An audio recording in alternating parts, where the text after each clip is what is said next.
Hey, how's she going, boys? Mike here. Welcome back to Grampie's workshop. Got a little project on the MTD tractor today, continuing that little maintenance and tuning up, and we're going to do a little mod to it today. Going to add a horn. Bought a horn on Amazon with a button, and let's go have a look and see where we're going to install it and how we're going to install it. Well, to get started mounting our horn, I want to mount the horn under the dash or behind the gas tank here, if you can see.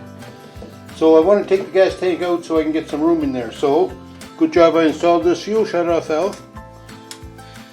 So I was looking around in here where I could mount the horn behind the gas tank, because I think that would be the best spot in here under the dash somewhere.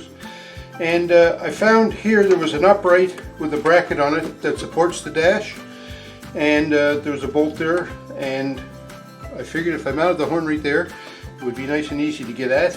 It's out of the way of the tank anyways, I checked that. Now, this tractor had a lever that used to come out of the dash right here under the steering wheel, and this lever used to swing back and forth, and that would engage the mower deck. Well, I'm never going to have a mower deck on this tractor again, so we took that lever out. So that left me with a hole in my dash, and I was able to go on Amazon and get myself a button, a push button, a momentary contact push button, and this button has a little rubber O-ring on it, but that button just fits perfectly. Well, not perfectly. It's a little big for that opening. So this is the opening we're talking about right here. It's under the steering wheel and above the dash. So my little switch just about fits in there. Look at that. And that would be, I think, a good spot to have the horn button. So in typical fashion, I have a chainsaw file.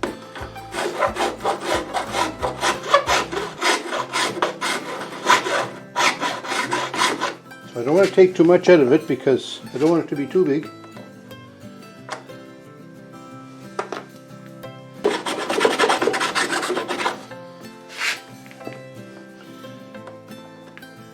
Yeah, perfect. So my button here is going to fit right in here, and that fits good. But if you look close, there's an O-ring on the edge of this button here, but there's not much of a lip on it, eh? And because you have to push on this all the time, I'm kind of thinking that it might slip down into that hole. So what I did was, of course I save everything. I was looking through some old washers that I had and whatnot, some odd sized ones, and I came upon this one. But anyway, it just fit over top of this button, and that gives that an extra big shoulder. So I think that's going to be a good add. But the problem was then this washer was too thick, so I put the washer in a set of vice grips, and I didn't film this because I was concentrating too much on what I was doing. But I grabbed this just on the very edges, top edges, held it in the vice grips and put it on the belt sander, and then ground down the washer here so it's about half as thick as it used to be. So now I can put that on there. That rests good on that, good metal to the O-ring, good service contact. And then when that goes in there, that fits quite nicely right there. And because I ground that washer down because it was so thick, I still have enough threads on the back to put my lock washer on. My lock nut, I mean, not lock washer, but lock nut.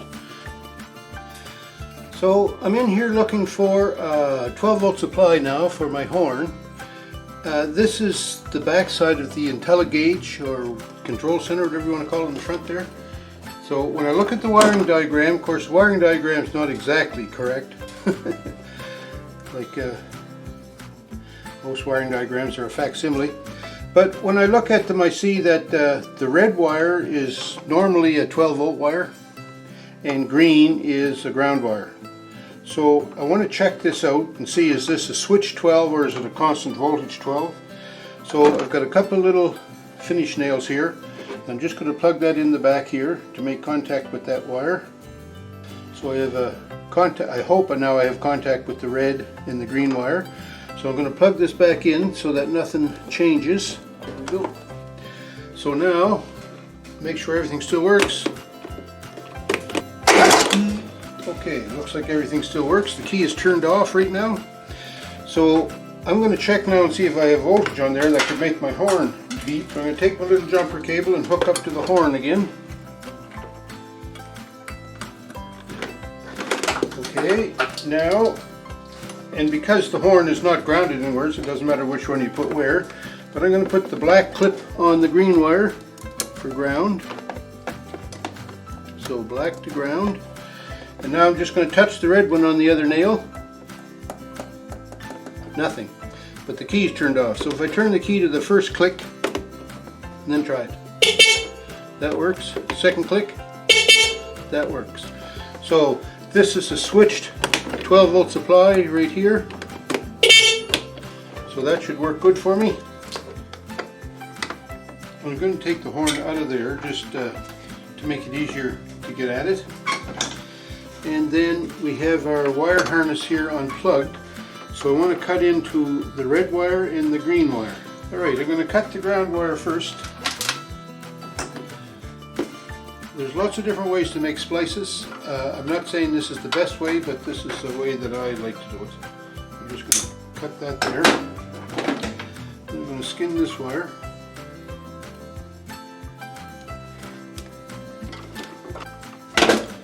I like to twist these together because the main reason I like to twist them together is just to keep all the strands in place. Alright, so now I have this wire tinned and I have this wire tinned. So we put our heat shrink on first, of course. And then we join these two together.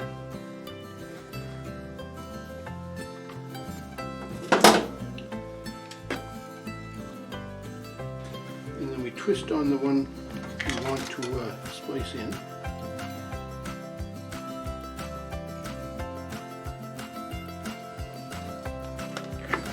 Just tie that up here to make it easier to get at the solder. And then with a hot soldering iron, you hold it under the tinned wires and just touch some solder to it till it melts.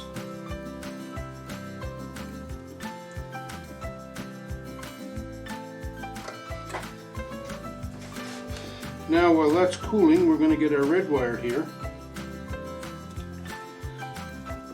And we're going to do the same sort of thing. We're going to cut this one,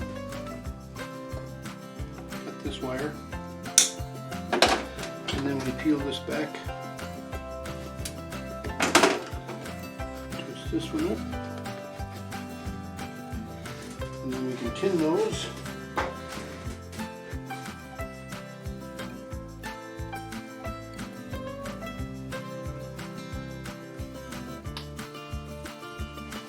So once again, we put some heat shrink on here,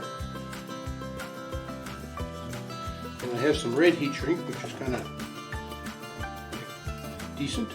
Then we twist these wires together to make this connection, and then we add in, like last time, we add in the spliced in wire that we want to add to it.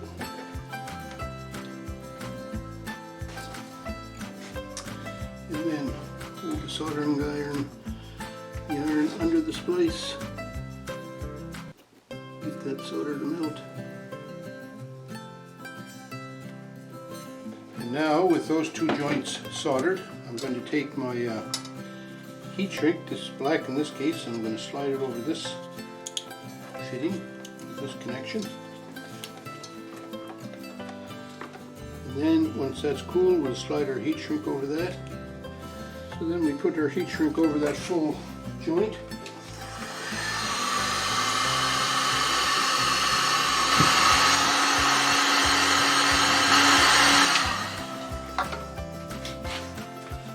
And there's our joints. So now, for all intents and purposes, we can put this connector back in here. We'll turn things on and see if everything still works. Perfect. So no faults yet. So then this red wire, once I tin that, is going to go to the switch, and then this is going to come from the switch and back to my horn. Right, so I need both of these wires tinned. So both of these wires are now tinned. So, thinking ahead, I don't want to mess this part up. I'm going to put the nut over top of that. So now I have that. Now I can put the two wires through this hole, and I'm going to make the connection on the terminals, on the push button. Alright, so I have my homemade washer on that, spacer, and it doesn't matter, like this polarity doesn't matter on this switch. So here's my switch. I've got one wire in already, so I slip the other one in this connection. And it's the tin end that I'm putting in. And then tighten the screw terminal. That makes two good connections. And we put those back down in the hole. Now back under the dash, we fish that wire through this nut. And now I have to try to get that nut to thread on there. This might be a chore.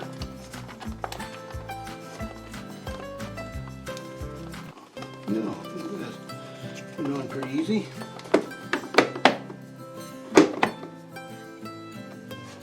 So you don't want that on there right tight. So that's tight enough, I think.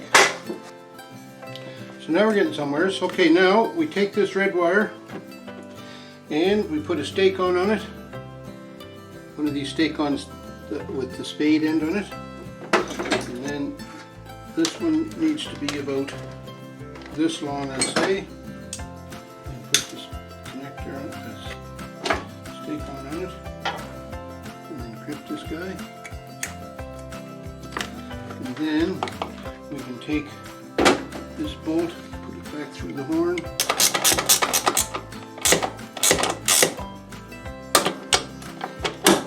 Tighten that up. And now a couple of tie wraps.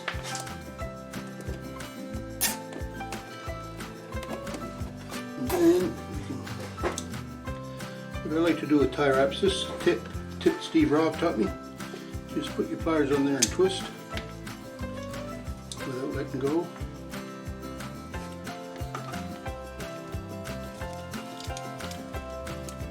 Then twist the end off. Here it is. And there's no sharp edges from the tie wrap, because you know how sharp those tie wraps can get, right?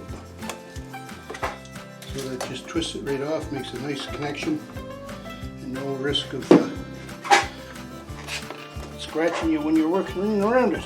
Okay, so horn doesn't work. First click of the ignition, horn works. Second click, horn works. So there, that's a success. Now what we're going to do is going to maneuver around here, and I'm going to put the gas tank back in and button her all up. The big test.